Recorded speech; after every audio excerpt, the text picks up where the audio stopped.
NDA से 17 महिला cadets पास। National defence academy की 148वीं पासिंग आउट परेड में दिखी नारी शक्ति की झांकी। पहली बार 17 महिला कैडेट्स परेड में शामिल हुई। सभी भारतीय सेना, नेवी और एयरफोर्स में ज्वाइन करेंगी। पीएम मोदी के बिहार दौरे का आज दूसरा दिन है। पीएम रोहतास में कई विकास की परियोजनाओं की शुरुआत करने वाले हैं। जनसभा को भी संबोधित करेंगे। पीएम मोदी 48,520 करोड़ रुपए से अधिक की लागत वाली परियोजनाओं का शिलान्यास और लोकार्पण करेंगे। औरंगाबाद में पावर योजना की रखेंगे आधारशिला। पीएम मोदी के दौरे को देखते हुए रोहतास में अभेद्य सुरक्षा, एंटी ड्रोन किए गए हैं तैनात। तो वहीं प्रशासन का दावा, ऐसी सुरक्षा व्यवस्था की कोई परिंदा भी पर नहीं मार सकता। चुनावी राज्य बिहार के दौरे पर पीएम मोदी दौरे के पहले दिन पटना एयरपोर्ट के नए टर्मिनल का उन्होंने उद्घाटन किया। 4 किलोमीटर लंबा किया रोड शो। बीजेपी नेताओं के साथ बैठक की। बिहार के बाद पीएम मोदी आज ही उत्तर प्रदेश का भी दौरा करेंगे। परियोजनाओं की देंगे सौगात। कानपुर में मेट्रो के दूसरे चरण का उद्घाटन करेंगे पीएम। एक सार्वजनिक समारोह को संबोधित करेंगे। गृह मंत्री अमित शाह के जम्मू कश्मीर दौरे का आज दूसरा दिन है और आज पुंछ में पाकिस्तानी गोलाबारी से प्रभावित लोगों से मुलाकात करेंगे अमित शाह। बीएसएफ जवानों से भी मिलेंगे।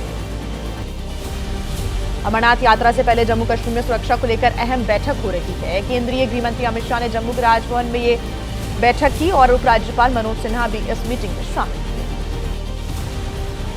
अमरनाथ यात्रा की सुरक्षा में तैनात होंगी केंद्रीय सशस्त्र बलों की 580 कंपनियां। इन कंपनियों में करीब 42,000 जवान शामिल होंगे। केंद्र सरकार ने आदेश दिया है।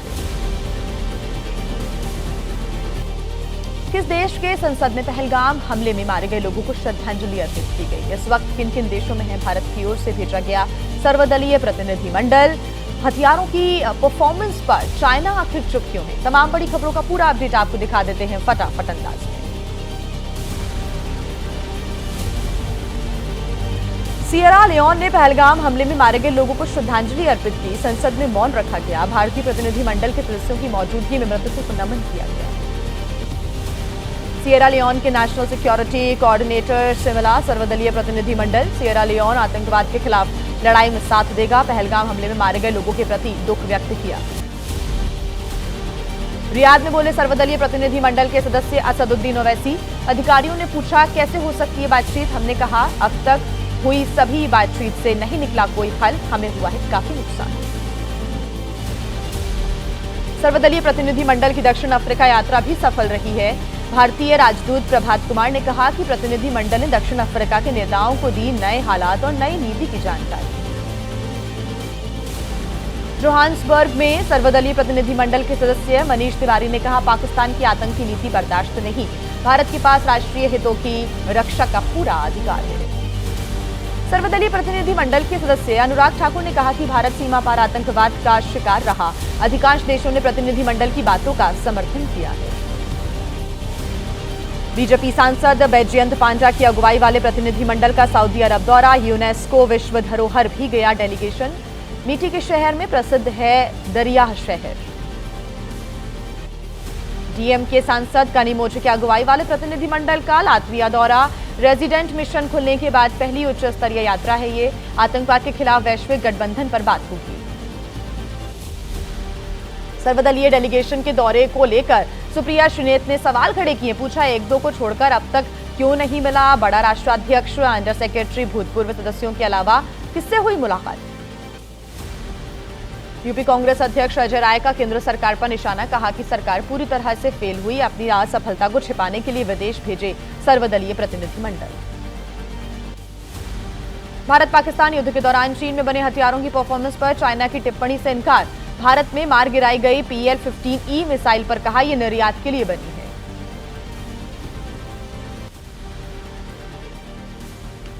पश्चिम बंगाल के अलीपुरद्वार में बोले प्रधानमंत्री नरेंद्र मोदी ऑपरेशन सिंदूर अभी खत्म नहीं हुआ। आतंकवाद के प्रायोजकों को चुकानी पड़ेगी भारी कीमत। ममता बनर्जी का पीएम पर ऑपरेशन सिंदूर के नाम पर राजनीति करने का आरोप। ममता ने चुनौती देते हुए कहा कि अगर पीएम मोदी में हिम्मत है तो कल चुनाव में उतरे। सीएम ममता बनर्जी के बयान पर बीजेपी नेता शुभेंदु अधिकारी का पलटवार। कहा कि अब पश्चिम बंगाल में जीत की बारी। चुनाव में प्रधानमंत्री मोदी ही सबसे आगे। पीएम मोदी ने बिहार बीजेपी के नेताओं के साथ बैठक की। बैठक के बाद नेताओं ने कहा, चुनावी रणनीति को लेकर किया है मार्गदर्शन। पीएम ने कार्यकर्ताओं से बात की। बिहार के दौरे के दौरान पीएम मोदी डिप्टी सीएम के बेटे की रिंग सेरेमनी में शामिल होने के लिए पहुंचे। डिप्टी सीएम विजय सिन्हा ने कहा कि पीएम मोदी का आशीर्वाद और उपस्थिति हमारे लिए अविस्मरणीय है। बिहार में एनडीए के सीएम चेहरे पर प्रशांत किशोर ने सवाल पूछा, क्या पीएम मोदी ने बताया कि एनडीए सरकार बनी तो कौन मुख्यमंत्री होगा? थके हुए नीतीश या फिर कोई और बनेगा मुख्यमंत्री? प्रशांत किशोर का बीजेपी और पीएम मोदी पर हमला। कहा कि बिहार की महिलाओं का सिंदूर मजबूत, अपने बच्चों के लिए शिक्षा और रोजगार चाहती हैं, सिंदूर नहीं। रोजगार, शिक्षा, पलायन जैसे मुद्दों पर होनी चाहिए बात। ऑपरेशन सिंदूर की सफलता पर सशस्त्र बलों का सम्मान। कांग्रेस ने मेडरल में जय हिंद रैली का आयोजन किया और कहा कि हमें नहीं पता किसने किसको धमकाया, किसने किसके आगे घुटने टेके। राहुल गांधी ने पीएम मोदी को लेटर लिखा है। पाकिस्तान की गोलाबारी से प्रभावित पुंछ समेत दूसरे इलाकों के लिए मांगा है राहत और पुनर्वास पैकेज। तेलंगाना के मुख्यमंत्री रेवंत रेड्डी का पीएम मोदी पर निशाना। कहा कि भारतीयों को बताना चाहिए पाकिस्तान ने मार गिराए कितने राफेल। सैन्य संघर्ष शुरू और खत्म करने के पहले क्यों नहीं बुलाई गई सर्वदलीय बैठक? तेलंगाना के सीएम रेवंत रेड्डी के राफेल वाले बयान पर बीजेपी का पलटवार। प्रदीप भंडारी ने कहा कि टुकड़े टुकड़े है कांग्रेस, पार्टी का नाम बदलकर रख दें पाकिस्तानी कांग्रेस। जम्मू कश्मीर के उधमपुर ईस्ट से बीजेपी विधायक रणवीर सिंह पठानिया ने वायुसेना पर सवाल खड़े किए। कहा कि ऑपरेशन सिंदूर के दौरान सोए हुए थे क्या एयरफोर्स के जवान? बीजेपी विधायक रणवीर सिंह पठानिया के विवादित बयान पर शिवसेना उद्धव गुट का पलटवार। आनंद दुबे ने कहा कि सेना के अपमान में बीजेपी नेता आगे, क्या ऐसे नेताओं के साथ ही बीजेपी? कांग्रेस नेता जयराम रमेश के बयान पर बवाल हो गया। बीजेपी प्रवक्ता गौरव भाटिया ने कहा, कोई कैसे कर सकता है आतंकियों से सांसदों की तुलना? जयराम रमेश ने कहा था, सांसद भी घूम रहे हैं और आतंकी भी। रक्षा सौदों को लेकर वायुसेना प्रमुख ने सवाल खड़े किए। एयर चीफ मार्शल ने कहा है कि समय पर नहीं मिलती हथियारों की डिलीवरी। ऐसा एक भी प्रोजेक्ट नहीं जो समय पर हो गया हो पूरा। पहलगाम हमले के बाद जम्मू कश्मीर में पर्यटन हो रहा है प्रभावित। विदेशी पर्यटकों ने दूरी बना ली है। टूर ऑपरेटर्स ने संगठन ने कहा है कि लगातार कैंसिल हो रही है विदेशी पर्यटकों की बुकिंग्स। और आइए नॉट सेकंड न्यूज में फटाफट आपको दिखा देते हैं राजनीति की बड़ी खबरें। लखनऊ के प्रदेश कांग्रेस ऑफिस के बाहर लगी होर्डिंग्स राहुल गांधी और अजय राय की तस्वीरों के साथ लिखा है कि अब की बार जनता की सरकार 2027। दिल्ली की बीजेपी सरकार के 100 दिन पूरे हुए। आज अपने मंत्रियों के साथ प्रेस कॉन्फ्रेंस करेंगी सीएम रेखा गुप्ता। 31 मई को जनता के सामने रिपोर्ट कार्ड भी पेश करेगी दिल्ली सरकार। पश्चिम बंगाल के अलीपुरद्वार में पीएम मोदी ने ममता सरकार पर तीखे हमले बोले। कहा कि बंगाल में मची चीख पुकार, नहीं चाहिए निर्मम सरकार। मणिपुर में नई सरकार बनाने की कवायद हुई तेज। एन बीरेन सिंह को फिर से सीएम बनाने के पक्ष में है ज्यादातर बीजेपी के विधायक। सूत्रों के अनुसार केंद्रीय नेतृत्व ही सीएम के चेहरे पर फैसला लेगा। जून के आखिरी तक बीजेपी को मिल सकता है नया राष्ट्रीय अध्यक्ष। सूत्रों के अनुसार पार्टी में फिर से शुरू हुआ बैठकों का दौर। पहलगाम हमले के बाद टाल दी गई थी चुनाव की प्रक्रिया। तेलंगाना कांग्रेस में पॉलिटिकल अफेयर्स एडवाइजरी समेत कई कमेटियों के गठन को मंजूरी मिली। पार्टी के राष्ट्रीय अध्यक्ष मल्लिकार्जुन खड़गे ने लगाई है मुहर। राष्ट्रीय लोकतांत्रिक पार्टी के सांसद हनुमान बेनीवाल ने लगाया फोन टैपिंग का आरोप। कहा कि राजस्थान सरकार के खिलाफ आंदोलन करने की वजह से उनका फोन टैप किया जा रहा है। भारत अमेरिका व्यापार वार्ता पर केंद्रीय मंत्री पीयूष गोयल का बड़ा बयान। बोले कि दोनों देशों के बीच व्यापार 500 अरब डॉलर करने पर बहुत अच्छी चल रही है बातचीत। केंद्रीय मंत्री पीयूष गोयल ने यह भी कहा कि कभी भी दूसरे देशों के आंतरिक मामलों में दखल नहीं देता है भारत। हम विकसित देशों के साथ चाहते हैं अच्छे आर्थिक संबंध। दिल्ली के बाटला हाउस में यूपी सरकार के नोटिस पर बोले मंत्री स्वतंत्र देव सिंह, सरकारी विभागों की जमीनों पर अवैध कब्जे, सभी को कराएंगे अतिक्रमण मुक्त। मध्य प्रदेश के कांग्रेस नेता उमंग सिंघार का बड़ा बयान। कहा कि बीजेपी से मिले हुए पार्टी नेताओं की करेंगे पहचान, ऐसे लोगों के खिलाफ होगी सख्त कार्रवाई। और आइए 9 सेकंड न्यूज में आपको दिखा देते हैं देश की बाकी बड़ी खबरें फटाफट अंदाज में। देश के सभी सीमावर्ती राज्यों में मॉक ड्रिल और ब्लैकआउट। राजस्थान में नागरिक सुरक्षा विभाग ने जारी किए दिशा निर्देश। एक साथ होगा ऑपरेशन शील्ड का आयोजन। जम्मू कश्मीर में किसी भी हालातों से निपटने की तैयारी। अधिकारियों ने ट्रेनिंग प्रोग्राम का आयोजन किया। लोगों को सिविल डिफेंस के बारे में जानकारी दी गई। छत्तीसगढ़ में नक्सलियों के खिलाफ वीरता से लड़ने वाले 295 जवानों को मिला out of turn promotion. DGP Arun Dev Gautam ने जारी किया आदेश। देश भर में गद्दारों के खिलाफ एक्शन है जारी। दिल्ली पुलिस ने मेवात से पकड़ा पाकिस्तान का जासूस। स्पेशल टीम ने कासिम नाम के आरोपी की गिरफ्तारी की है।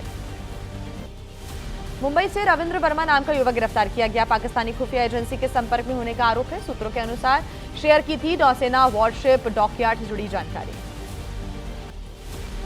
भारत नेपाल सीमा से चीन के 2 नागरिकों सहित 3 लोग गिरफ्तार किए गए। एसएसबी ने पिपरॉन बॉर्डर पर वीडियोग्राफी करते हुए पकड़ा। यूट्यूबर बताए जा रहे हैं दोनों चीनी नागरिक। 2 जून तक पुलिस हिरासत में पाकिस्तान गई नागपुर की महिला शनिवार को पाकिस्तान से वापस लौटी थी देश। पाकिस्तानी पास्टर को दी गई जानकारी को लेकर होगी पूछताछ। अवैध बांग्लादेशियों के खिलाफ हो रही है बड़ी कार्रवाई। भारत में अवैध रूप से रह रहे 150 बांग्लादेशियों को वायुसेना के विमान से भेजा गया वापस।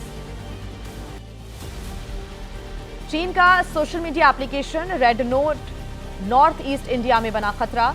चीनी और पाकिस्तानी एजेंट ने बनाया मनोवैज्ञानिक ऑपरेशन का मंच। लोगों को भड़काने के लिए इस्तेमाल कर रहे हैं। राजस्थान के पूर्व मंत्री के निजी सहायक पर जासूसी का आरोप है। राजस्थान बीजेपी अध्यक्ष मदन राठौड़ ने कहा कि नेटवर्क का हो रहा है खुलासा। उसके पास रही होंगी क्लासिफाइड जानकारियां। सुप्रीम कोर्ट को मिले 3 नए जज। कॉलेजियम की सिफारिशों को राष्ट्रपति ने मंजूरी दे दी है। जस्टिस एनवी अंजारिया, जस्टिस विजय बिश्नोई और जस्टिस एएस चंद्रकर को आज शपथ दिलाएंगे सीजेआई बीआर गवई। पश्चिम बंगाल की ममता सरकार ने नए शिक्षकों की भर्ती का फरमान जारी किया है। सुप्रीम कोर्ट के आदेश के अनुसार 44,000 से ज्यादा पदों के लिए जारी किया गया है नोटिफिकेशन। यूपी रेलवे स्टेशनों का वीडियो बनाने पर लगाई गई है पाबंदी। यूट्यूबर ज्योति मल्होत्रा से जुड़े खुलासे के बाद फैसला लिया गया। झांसी में रेल प्रशासन ने रेल परिसर और प्लेटफॉर्म में लगा दिए हैं पोस्टर्स। और आइए अब जानते हैं देश के अलग अलग राज्यों में क्या हाल है। देखिए राज्यों की बड़ी खबरें 9 सेकंड न्यूज में। उत्तराखंड के बहुचर्चित अंकिता भंडारी हत्याकांड में आज कोटद्वार कोर्ट सुना सकती है अपना फैसला। साल 2022 में हुई थी अंकिता की हत्या। आगरा के चर्चित पनवारी कांड में 35 साल बाद आया फैसला। SC/ST कोर्ट ने 36 आरोपियों को दोषी करार दिया है। आज सजा का ऐलान होगा। 16 आरोपियों को बरी किया गया। यूपी के लखनऊ में इनकम टैक्स ऑफिस में मारपीट। IRS अधिकारी गौरव गर्ग पर पेपर वेट से हमला हुआ। सीनियर अफसर योगेंद्र मिश्रा पर हमले और मारपीट का आरोप है। अखिलेश यादव ने IRS अधिकारी को बंधक बनाकर पीटने का आरोप लगाया। कहा कि बीजेपी सरकार में पुलिस के बाद अब हो रहा है अधिकारी बनाम अधिकारी। अखिलेश ने जांच की मांग की। यूपी बीजेपी अध्यक्ष भूपेंद्र चौधरी ने अस्पताल जाकर जाना घायल IRS अधिकारी गौरव गर्ग का हाल। अखिलेश यादव के बयान पर कहा कि दोषी के खिलाफ कानून करेगा अपना काम। IRS अधिकारी गौरव गर्ग मारपीट मामले पर बोले लखनऊ सेंट्रल के DCP आशीष श्रीवास्तव। अभी सुरक्षित हैं गौरव। तहरीर मिलने के बाद होगी सख्त कार्रवाई। यूपी के बस्ती जिले में काली माता मंदिर पर बुलडोजर चलने से भड़के लोग हिंदूवादी संगठनों के साथ मिलकर प्रदर्शन किया। सड़क निर्माण का कार्य भी रोका। यूपी के सीतापुर में करप्शन की भेंट चढ़ी। नई बनी हुई पानी की टंकी। जल जीवन मिशन के तहत ही पानी की टंकी बनी हुई थी। स्थानीय विधायक ने कड़ी कार्रवाई का भरोसा दिया। हनीमून मनाने शिलोंग पहुंचे इंदौर के दंपति लापता। संवेदनशील इलाके में लावारिस मिली। किराए पर ली गई बाइक परिवार ने लगाई पीएम से मदद की गुहार। मेघालय में हनीमून मनाने पहुंचा इंदौर का कपल लापता हो गया। मंत्री AL हेक ने जताई एक्सीडेंट की आशंका। कहा कि बिना सबूत के कुछ नहीं कह सकते। SP से बात की है। ढूंढने की कोशिश जारी है। सियार, लोमड़ी और मधुमक्खियों के हमलों को भी आपदा की श्रेणी में शामिल करेगी यूपी की योगी सरकार। प्रस्ताव को राज्य कार्यकारिणी समिति ने मंजूरी दे दी है। जल्द जारी हो सकती है अधिसूचना। आज देश के कई राज्यों में तेज बारिश की चेतावनी। दिल्ली में आंधी तूफान के साथ बारिश हो सकती है। मौसम विभाग ने यूपी में भी ओले गिरने का अनुमान व्यक्त किया। तमिलनाडु के ऊटी में भारी बारिश का कहर जारी। कुरुथुकुली में 7 घर बुरी तरह से क्षतिग्रस्त हुए। आज के लिए भी जारी है भारी बारिश का रेड अलर्ट। और आइए फटाफट अंदाज में अब आपको दिखा देते हैं खेल से जुड़ी बड़ी खबरें। आईपीएल में आज मुंबई और गुजरात के बीच एलिमिनेटर मैच होगा। शाम 7:30 बजे से पंजाब के मुलानपुर में होगा ये मुकाबला। विजेता टीम खेलेगी क्वालीफायर 2 मुकाबला, तो वहीं हारने वाली टीम हो जाएगी आईपीएल से आउट। चौथी बार आईपीएल के फाइनल में पहुंची रॉयल चैलेंजर्स बेंगलुरु क्वालीफायर 1 में पंजाब किंग्स को 8 विकेट से हराया। बेंगलुरु ने 102 रन का लक्ष्य 10 ओवर में हासिल कर लिया। पंजाब किंग्स के पास फाइनल में पहुंचने का एक और मौका है। रविवार को क्वालीफायर 2 में गुजरात और मुंबई के विजेता से टक्कर होगी। मैच जीतने पर पंजाब को फाइनल का टिकट मिलेगा। आरसीबी की जीत के हीरो रहे जॉश हेजलवुड और सुयश शर्मा। दोनों ने पंजाब किंग्स के खिलाफ लिए हैं 3-3 विकेट। खराब बैटिंग रही पंजाब किंग्स की हार की वजह। रॉयल चैलेंजर्स बेंगलुरु के खिलाफ 10 रन का स्कोर भी पार नहीं कर पाए पंजाब के 7 बल्लेबाज।